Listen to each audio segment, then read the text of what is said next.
Assalamu alaikum. You're watching Critical Thinking with Dr. Sundas. I hope you're well.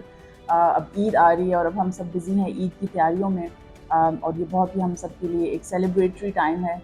लेकिन पाकिस्तान में जो issues और जो प्रॉब्लम्स हैं, जो चैलेंजेस हैं, वो वहीं पर हैं। अनफॉर्चुनेटली हम उनको डिलीट नहीं कर सकते, हम उनको अवॉइड नहीं कर सकते, और ईद के इर्द गिर्द इसी टाइम पर बहुत कुछ एक दो और बहुत अहम डिसीजंस होंगे जिसके बारे में मैं इस व्लॉग में अपना कवर करूँगी। Firstly I will talk about the IMF और जो उनकी हमारे साथ कंटिन्यूस एक एफर्ट हो रही है। मैंने अपने पिछले 2 व्लॉग्स में इसको काफ़ी एक्सटेंसिवली कवर किया है, लेकिन ये एक ऐसा इशू है विच इज़ रैपिडली इवॉल्विंग, इसलिए मैं I will touch upon this briefly again in this vlog. और सेकेंडली जो अनफॉर्चुनेटली जो पाकिस्तानीज़ जिनकी अभी एक बहुत ट्रैजिकली डेथ हुई है ग्रीस में जाते हुए बोट पे, उस पर भी, एंड ऑल्सो द टाइटैन वेसल में, उसके बारे में भी थोड़ी बात करूँगी, जो the Pakistanis who lost their lives, and thirdly the trial of our civilians in military courts. इसका भी डिसीजन आने वाला है कुछ दिनों में। So firstly let's talk about the IMF and क्या हमारी इसमें डेवलपमेंट हुई है। So अभी just a few days ago finance minister Ishaq Dar, उन्होंने नेशनल असेंबली को एड्रेस किया और उसमें उन्होंने बताया कि they are still continuing to negotiate with the IMF। तो अभी भी उनकी एक ये डिस्कशन चल रही है, और उन्होंने हमारे जो फेडरल बजट है उसको रिफाइन किया है, उसको उन्होंने according to what the IMF wants. क्या चेंजेस किए हैं उन्होंने अपने, उन्होंने ये कहा है कि हम अपने बजट को चेंज कर लेंगे, आप हमारा जो बेल आउट पैकेज है वो आप हमें दे दें, हमारी जो रिमेनिंग जो 9th रिव्यू है उसको कंप्लीट कर दें। तो हमें इससे ये नज़र आ रहा है कि हमारी गवर्नमेंट पूरी कोशिश कर रही है कि हमें किसी तरह हमारा IMF का पैकेज कंटिन्यू हो, 9th रिव्यू कंप्लीट हो, and this makes sense. Of course हमारी जो सिचुएशन है अभी, हमारी जो इकोनॉमिक क्राइसिस है, हमें इसके अलावा जो हमारा प्लान बी भी एक है to look at other bilateral friendly countries, लेकिन हमारी जो फर्स्ट प्रायोरिटी है वो यही है कि IMF हमें बेल आउट पैकेज दे दें। तो इसाक डार ने इसेंशली ये कहा है कि हमने अपने बजट को रिफ़ाइन किया, हमने इसको चेंज किया है, हमने जो टैक्स स्कीम है जिससे IMF को प्रॉब्लम था उसको ही उन्होंने अब रिफ़ाइन किया है, and basically we are trying to now raise 215 billion rupees in a new tax system. So अब ये एक चेंज आया, बहुत बड़ा चेंज आया है कि जो टैक्स सिस्टम है उसको और भी ज़्यादा वाइडन करेंगे ताकि जो गरीब लोग हैं उन पे इम्पैक्ट कम हो। पहले जो हमारा ओरिजिनल फेडरल बजट था, जो हमने अभी अब उसको हुए कुछ 2 हफ्ते हो गए, जिससे IMF ने बहुत इश्यूज़ रेज़ किए थे, उसको हमने अब चेंज किया है, और स्पेसिफिकली जो टैक्स स्कीम है उसको चेंज किया है ताकि जो गरीब लोग हैं उन पे इम्पैक्ट कम हो। तो ये अच्छी बात है। ये आई वुड से कि IMF ने बिल्कुल सही ऑब्जेक्शन रेज़ किया था, और अगर हम उनके साथ फ्लेक्सिबली इस अपने बजट को चेंज कर रहे हैं तो this is actually a good thing, and I think it should be an evolving process. ये जो बजट है, हमने इसको अगर हमने इसको कॉम्प्रहेंसिवली नहीं इसको हमने प्लान किया था तो IMF ने बिल्कुल सही ऑब्जेक्शंस रेज़ की थी, and it's great that the government has taken the steps to change the tax scheme. And secondly, IMF का एक ये ऑब्जेक्शन था कि हमारी जो स्पेंडिंग है वो बहुत ज़्यादा है, तो अब वो भी उसमें भी एक कट है 85 बिलियन रुपीज़ का इन स्पेंडिंग। सो ये एक दो आप कह सकते हैं मेजर चेंजेस हैं जो हमारी गवर्नमेंट ने अब IMF के साथ पिछले कुछ दिनों में they have worked with them and they have refined the budget.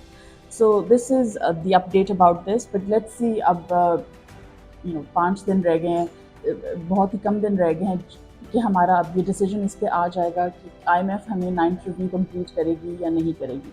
तो इसमें जैसे मैंने अपने पिछले व्लॉग में कहा था कि the IMF has not given up on Pakistan, so there is still hope, and I think ये जो ongoing एक डिस्कशंस हैं, एक जो ये फ्लेक्सिबिलिटी हमारी गवर्नमेंट दिखा रही है, this is definitely this will count towards something, I hope.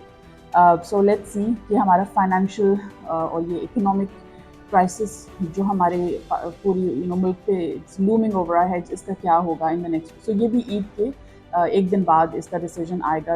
Eid is on 29th जून, और फिर उसके बाद ये IMF का भी डिसीजन आ जाएगा। इसके अलावा जो अनफॉर्चुनेटली अभी इन द लास्ट वीक एक तो 2 ट्रेजिडीज़ हुई हैं। एक तो जो ग्रीस में एक माइग्रेंट बोट जा रही थी पाकिस्तान में, उस पाकिस्तान से भी बहुत ज़्यादा लोग उस पे थे, ओवर 300 पीपल, 300 से ज़्यादा लोगों की डेथ हुई है उस पर। اب یہ لوگ بہت ہی of course they were trying to leave Pakistan because ان کی جو یہاں پہ زندگی ہے، جو ان کی اپرچونیٹیز، ان کو یہاں پہ کوئی اپرچونیٹیز نہیں نظر آتی تھیں. اور یہ پہلی دفعہ نہیں ہوا کہ اس طرح مائیگرنٹ بورڈ پہ پاکستانیز گئے. یہ تو بہت ایک ongoing it's an ongoing event. People do leave Pakistan. کافی زیادہ لوگ پاکستان چھوڑ رہے ہیں اور وہ ڈفرینٹ کلاسز میں ہیں. Even professionals are leaving Pakistan, not just the working class and the lower classes. لیکن یہ جو لوگ تھے یہ سارے I would say the lower middle class and lower classes who are trying to escape Pakistan for a better life. اور 300 سے زیادہ لوگوں کی ڈیتھ ہو گئی ہے. یہ بہت ہی اوور کراؤڈڈ تھی. اس میں اگر ہم اس کے امیجز دیکھیں اور اس کو دیکھیں کہ کس طرح لوگ، کس کنڈیشن میں لوگ اس بوٹ پہ تھے، کس they didn't have the basic hygiene and the basic kind of food requirements. اور وہ جس طرح بہت ہی کنجسٹڈ سی جگہ میں کس طرح وہ لوگ جا رہے تھے. فرسٹلی ان کا جو ایک کمیوٹ تھا، جو ایک جرنی تھی، وہ بھی بہت ہی ڈیفیکلٹ تھی. Let alone that secondly they've lost their lives. This is a huge tragedy and what it shows us، مجھے لگتا ہے کہ ایک تو ہمارا فوکس بہت زیادہ ہماری جو پولیٹیکل وار ہے، ہماری جو ایک پولیٹیکل کنفرنٹیشنز ہیں پارٹیز کے لیے، ہماری یہ ایک پولیٹیکل جنگ ہی چلتی رہتی ہے. ہم ان لوگوں پہ، جیسے میں ہمیشہ کہتی ہوں کہ ہمارے جو لوور کلاسز ہیں، ہم ان پہ کیوں نہیں، ہم ان کی سچویشن کیوں نہیں چینج کر رہے. اب یہ جو ٹریجڈی ہوئی ہے، جتنے زیادہ لوگوں نے اپنی زندگی اس میں they've lost their lives، ان کے بارے میں ہم کیوں نہیں، نیشنل ہیڈ لائنس کیوں نہیں آ رہی. Why are we not having discussions about the lives of these people، اور وہ کیوں پاکستان چھوڑ رہے ہیں؟ کیا ایسی چیز ہے مطلب کہ ان کو جو باہر کے ملکوں کو اٹریکٹ کر رہی ہے؟ ان کو economic opportunities, justice, rule of law, یہ ساری چیزیں ان کو، ایک اسٹیبلٹی، ایک سیکیورٹی، وہ ان چیزوں کے لیے ہی جاتے ہیں باہر پاکستان کو چھوڑ کے. اور یہ اس پہ ہم سب کو اس کے بارے میں بہت زیادہ اس کے ہم as a government and also as a society ہمیں ریفلیکٹ کرنا چاہیے کہ ہم اپنی سوسائٹی کو کس طرح بہتر کر سکتے ہیں. اور یہ again it's link to political stability. لیکن ان لوگوں نے اپنی پوری زندگی اپنے، اس میں بہت ینگ لوگ بھی تھے، اس میں عورتیں تھیں، بچے تھے، تو ان سب کی جو ان کے ساتھ جو ہوا ہے، اس کون اکاؤنٹیبل ہے اس کے لیے؟ یہ اب کتنے مجبور تھے کہ انہوں نے پاکستان چھوڑا اور اپنے لیے ایک بہتر زندگی کے لیے باہر جا رہے تھے، اور اب they have now lost their lives. اور اسی پچھلے ہفتے میں آف کورس اب پاکستانی بورن بزنس مین شہزادہ داؤد اور ان کے جو بیٹے تھے 19 year old سلیمان، انہوں نے بھی they lost their lives. But یہ ایک بہت ہی different it was a very different story in their case.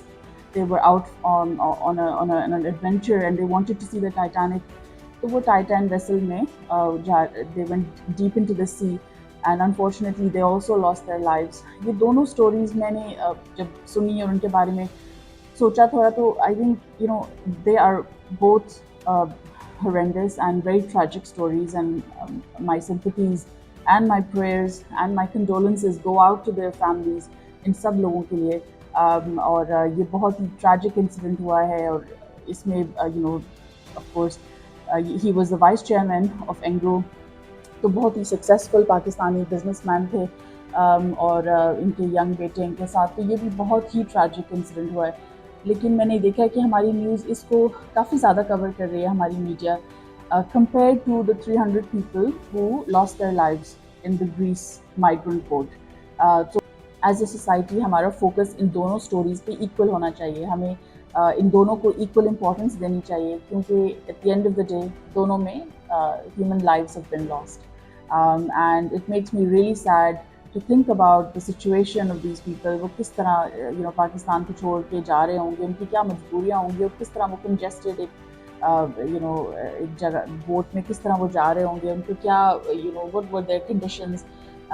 And now they're gone. And کون ہے وہ لوگ، کیا نام ہے ان کے، اس پہ ہم نے انف فوکس نہیں کیا ان کی لائفز پہ. Unfortunately they are the common man. اور جو کامن مین ہے پاکستان میں، اس پہ بات ویسے ہی کم ہوتی ہے. یہ ایک کامن مین ہی ہے، جو غریب بندہ ہی ہے، جو essentially جو رلتا رہتا ہے، جو جس who we don't think enough about. ان کی جو ڈیلی اسٹرگل ہے، ان کی جو ایکسپینسز ہیں، ان کی کیا سچویشن ہے، उस पर हम नहीं सोचते इतना, और ये एक नंबर ही है, over 300 people have been killed. इसके बारे में किसने बात की है, किसने इनको, एक कौन सा फोरम है जो इनको इनके लिए बात कर रहा है। सो एनी हाउ, अब अगले कुछ दिनों में एक और जो बहुत इंपॉर्टेंट फैसला आएगा, वो अभी जो हियरिंग हो रही है सुप्रीम कोर्ट ऑफ पाकिस्तान में about the trialing of civilians in military courts, इसका क्या रिजल्ट होगा। ये कुछ दिनों से हियरिंग चल रही है, और इसमें जो जस्टिस काजी फाइज ईसा हैं, उन्होंने ऑब्जेक्शन रेज की थी। जो बेंच बनाया था उमर अताब बंदियाल ने, उन्होंने इस बेंच पे ही पहले तो ऑब्जेक्शन रेज की। उन्होंने कहा कि पहले आप इस बेंच को बनाने से पहले जो प्रैक्टिस एंड प्रोसीजर बिल 2023 है, उसको आप पहले उसको let's follow that. End of course वो ये जो बिल है, प्रैक्टिस एंड प्रोसीजर बिल, इसमें जो इसका जो मेन आप कह सकते हैं, इसका मेन जो crux of that bill is that they जो चीफ जस्टिस ऑफ पाकिस्तान है, उनकी पावर्स को किस तरह एक तरह से अकाउंटेबल किया जा सकता है। कि इसमें ये क्रिटिसिज्म है कि it's a one man show, और वो जब भी उनका whenever he desires essentially he makes a bench। तो इसमें वो जस्टिस काजी फाइज ईसा का ये पॉइंट है कि पहले हम उस बिल को पहले उसको हम फॉलो करें, फिर हम ये बेंचेस बनाएं। तो पहले उन्होंने ये ऑब्जेक्शन रेज किया, उसके बाद फिर ये हियरिंग हो रही है, और अब इसमें क्या इसके डायनामिक्स होंगे, इसका क्या डिसीजन आएगा, ये भी बहुत ज़रूरी है। अब let's see what happens, and which way the tide goes। जो ह्यूमन राइट्स ऑर्गेनाइजेशंस हैं, उनका भी बहुत ही क्लियर है that this will not be, अगर हम अपने सिविलियंस को मिलिट्री कोर्ट्स में ट्रायल करेंगे, this will not be fair, it will not be following due process, transparency। और इसकी जो टेक्निकल एस्पेक्ट्स हैं इस आर्मी एक्ट के, इसके मैंने अपने पिछले एक व्लॉग में कवर किया था, तो मैं उसको दोबारा यहाँ पे अभी नहीं कवर करूँगी। लेकिन इसका जो एक ओवरऑल आप कह सकते हैं एक समरी ये है कि ये ओरिजिनली ये जो मिलिट्री पर्सनल हैं, ये उनके लिए थी ये एक्ट, लेकिन फिर इसको ब्रॉडन कर दिया गया ओवर टाइम 2015 में, 16 में, एंड मोर रिसेंटली। और इसमें जो फिर अब और इंडिविजुअल्स जो मे बी टेररिस्ट ऑर्गेनाइजेशन से बिलोंग करते हैं, या जो मिलिट्री इस्टेब्लिशमेंट्स को और मिलिट्री इंस्टीट्यूशंस को अटैक करते हैं, उनको भी अब ट्राई इसमें किया जा सकता है। लेकिन इसकी अभी जो टेक्निकल, इसकी अगर आप इसके बारे में थोड़ा स्टडी करेंगे तो आपको पता चलेगा कि इसकी भी ये जो मैंडेट था, ये जो एक्सपैंड किया गया था, ये भी इसमें भी इट इज़ ऑल्सो एक्सपायर्ड।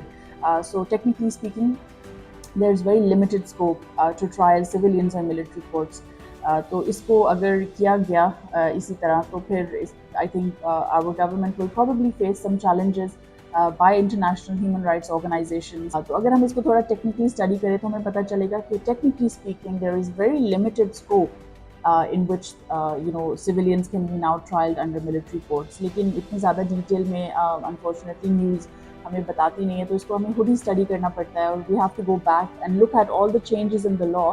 और वो मैंने पढ़े हैं, और उसकी मैं आपको एक समरी दे रही हूँ कि लिमिटेड स्कोप है बहुत ज़्यादा इसमें, कि हम अगर हम सिविलियंस को मिलिट्री कोर्ट्स में ट्रायल करेंगे, तो we are likely to face challenges from human rights organisations about this. और इसमें अगर आप जाके इसमें अपनी कुछ रिसर्च करें, तो आपको खुद भी you will see that Human Rights Watch, Wilson Center in the US, and there's many others who are now Amnesty International, who are speaking against this। तो ये इंटरनेशनली ह्यूमन राइट्स ऑर्गेनाइजेशंस का बहुत clear view है। लेकिन domestically हम इस पर किस तरह एक्ट करेंगे, हम how will we decide as a country कि हमने अपने लोगों को, अपने सिविलियंस को हमने किस तरह ट्रायल करना है, हमने उनको सिविलियन कोर्ट्स में करना है या मिलिट्री कोर्ट्स में करना है। और 21st सेंचुरी में ये सारी चीज़ें इतनी सिंपल नहीं है, ब्लैक एंड वाइट नहीं है। We do have to consider so many different aspects, the global perspective, the international community, social media, not just the traditional media, social media। अब आजकल लोगों का व्यू है हर चीज़ के बारे में। तो ये अब कुछ ऐसे अगले कुछ दिनों में हमें अहम डेवलपमेंट्स हैं IMF को लेकर, फिर आर्मी कोर्ट्स के ट्रायल्स को लेकर। तो let's see what happens and how we progress or do not progress as a country। So with this I will speak to all of you in my next vlog inshallah, and take care, stay safe, Allah Hafiz।